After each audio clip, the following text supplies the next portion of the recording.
Alright, hey guys, me again. I was going to do a little video real quick this evening on the water-cooled miners. I've had some questions on that, and I've seen other people on YouTube said nobody does reviews on the water-cooled miners.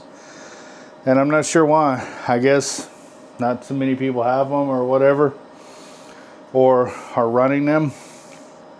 So I figured I'd just do a little rundown real quick and give you a list of my experiences with them.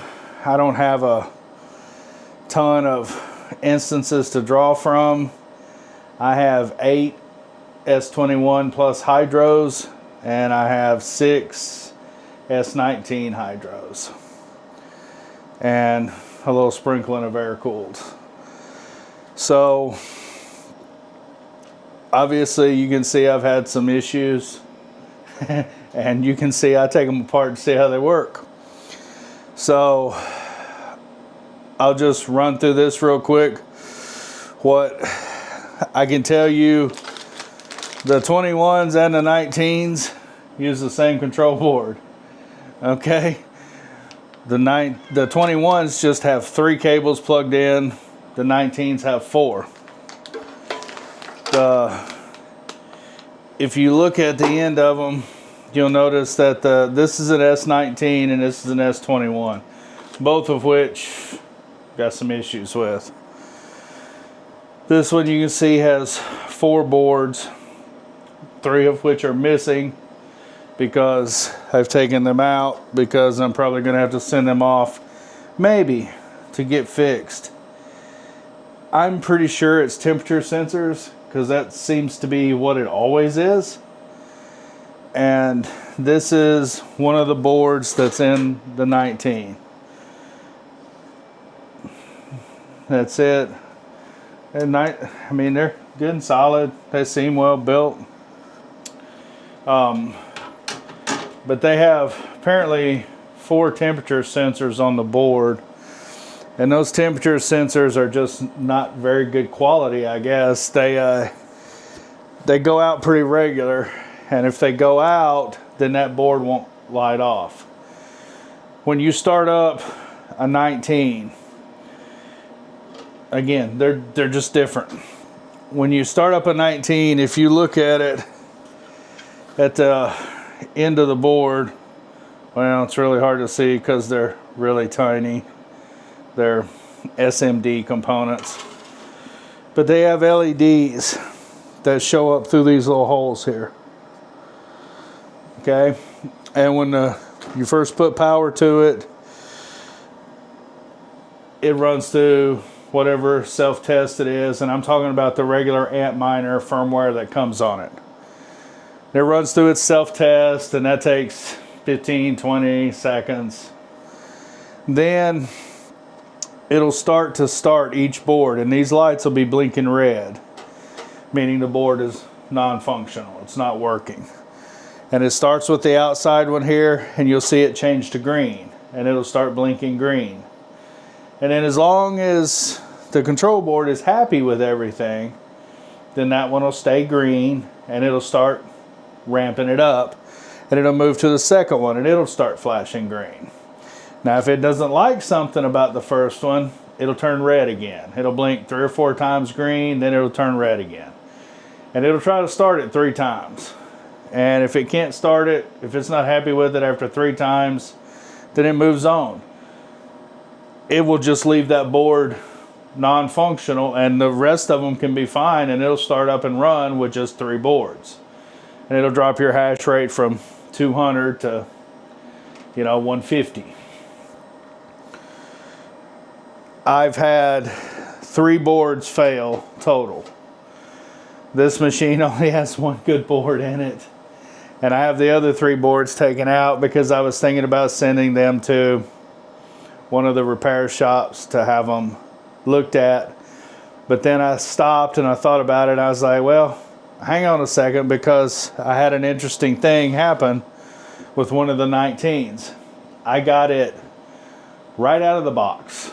Right out of the cellophane and the styrofoam, set it on the bench, hooked it up, threw the fire to it, and it would not start. Would not run. So I logged into it through the internet, through the browser page on it. And it kept saying that the temperature on the board was 250 degrees Celsius. Obviously it wasn't. And I was like, well, that's weird. I tried running my water through it, which I know brought it down to 65 degrees, and it still thought it was 250. And I even ran some warm water through it out of one of the other miners that was running. I just unplugged the exhaust water and plugged it into the input on this one, which I do to get them started sometimes because they're very finicky about cold. I'll get to that in a minute. And ran the warm water through it at about 110 degrees until the case was warm. And then I turned it on, still same thing. And I was like, well, that's really crappy, because anybody who has miners, period, knows warranty is an issue. It always is, because they're all made in China.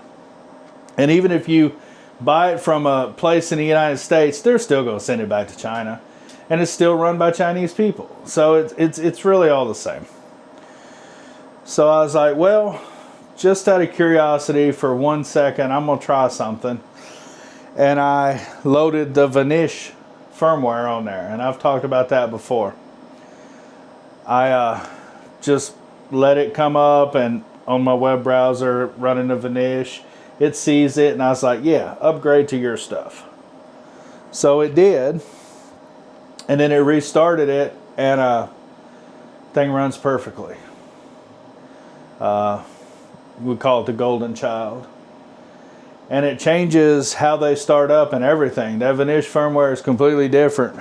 It doesn't start one board at a time and work its way up. It doesn't take 5 minutes total to get her cranked up. It comes on, it finds the internet, finds the mining pool, and then it fires all 4 boards simultaneously wide open. It's a whole thing. It takes it about 20 seconds to completely fire up. And I put the Vnish firmware on there, and that one fired right up, ran flawlessly. It still does. It's number 8 on my shelf over there. So I'm going to say it was some kind of issue with the temperature sensors, because the Vnish firmware will ignore incoming water temperature. It will ignore temperature sensors if you tell it to. It recommends against it, but it will say, it will allow you to ignore failed temperature sensors. And I haven't had a problem out of that machine since, and that was 6 months ago, and it runs like a sewing machine. So I was going to try and go ahead and put these boards in back in, to take all 3 of the bad ones and put them in here, and put the Vnish on there and see if that one will crank up before I sent them off to get them fixed. Because whatever the temperature sensor issue was with that one, I don't even think it's legit, because when you log into it through the Vnish firmware, it shows you the temperature on the boards, and they're all different and they vary. If I slow the water down, you see them go up. If I speed it up, you see them go down. They're all working. So I don't know why that the Antminer firmware had an issue with it, but it does. And a similar thing happened on my S21. This one ran fine for a couple of months, and then one day it just will not start. It says it won't initialize. And I find it unlikely that all 3 boards are bad. So as you can see, I was experimenting with changing out the power supplies, because the power supplies in the 21s and the 19 are the same. They just slide in the same little hole. And I bought a new control board for it, thinking maybe that could be the problem. I swapped out the control board, still wouldn't start. And I swapped out the power supply, and it still wouldn't start.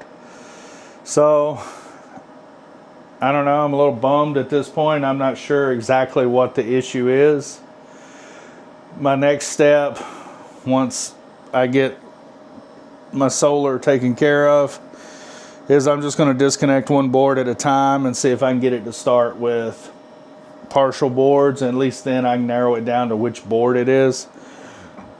I did try putting the Vnish firmware on there. Now it's a little tricky for me anyways with any Antminer after March of 2024. The firmware from March of 2024, they put something in the firmware that won't let you upgrade it to third-party firmware. You can't put Braiins on it. You can't put Vnish on it. They force you to use the Antminer firmware. And between you and me and a fence post, the Antminer firmware is not great. I think the Vnish is a lot better. I just don't put it on everything because I don't want to pay the fee.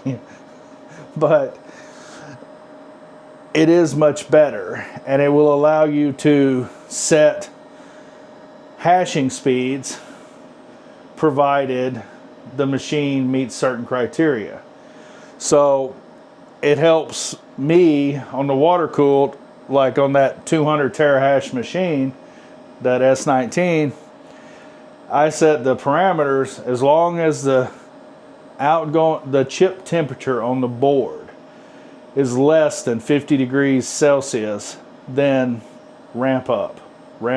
Keep ramping up till you hit 50 C on the board, which I believe is still running pretty cool relative to what they normally run. I think the hot cutout is 80 Celsius. And it'll keep ramping that machine up, and that 200 machine, well actually it's 195, runs about 230, 240 terahash consistently with the Vnish firmware on there. And I have ran the math, and yes, it does pay. Even after their fee, I still come out considerably ahead. So, but to do the machines that have firmware newer than March of 24, you have to download an image file onto a SD card, a previous firmware from Antminer, put that in there, boot it up, let it reinstall the firmware from the SD card, then take the SD card out, and then the firmware version, if all goes well, will be before March of 2024, and then Vnish can install on it. So anything newer than March of 24 with the firmware, it's a little bit of a process. I don't know what they did to make it more difficult, but they do have a workaround. Now, the only real complaint that I have on these machines, like I was saying, is the temperature. If the case is below 70 degrees or the water is below 70 degrees, they will not start with the Antminer firmware. They think there's something wrong. And that's baffling to me. My 30 years of experience in hydro and water cooled everything, most things run 35 to 40 degree incoming water temperature on most everything. So why they would bug out is, it's confusing. The upside is the Vnish doesn't. The Vnish firmware doesn't. I'm trying to get the Braiins firmware installed on several of them to try them out, but I got to get a server first. So I talked to my buddy, he's going to send me a server, and then because you got to put their agent on a server so that it can monitor everything. It's kind of a process. Everything's a process with miners. But apparently the Braiins software says it will do the same thing, and it says you can even ramp them down into a standby mode, from what I could see on the internet. And that would be actually really cool, because I could connect my state of charge to a relay or something, hopefully, that would integrate and bring them down to idle at night, and then when the sun comes up, just ramp them back up. That'd be actually really fantastic. It'd be great for solar.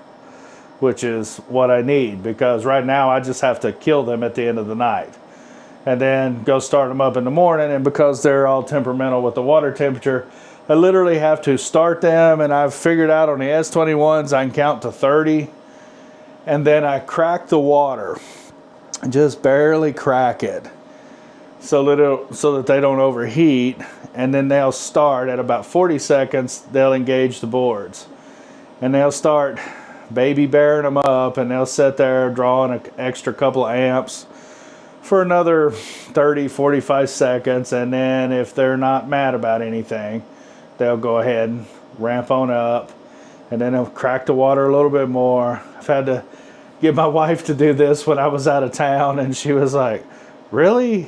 And I'm like, "Yeah, I know. They're just very temperamental. You just got to baby bear them into it because our water's too cold."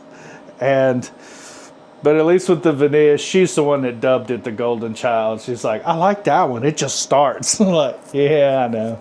That one costs more money though." But I guess you get what you pay for. So you have to, every morning I still have to come out here and ease them into the water. Just crack the valves just a wee little bit, let them have a little taste. And I have found out, as long as the water's running warmer, if you let the line get a little warm, boy, they'll ramp right on up. They love that warm water. They just don't like cold water.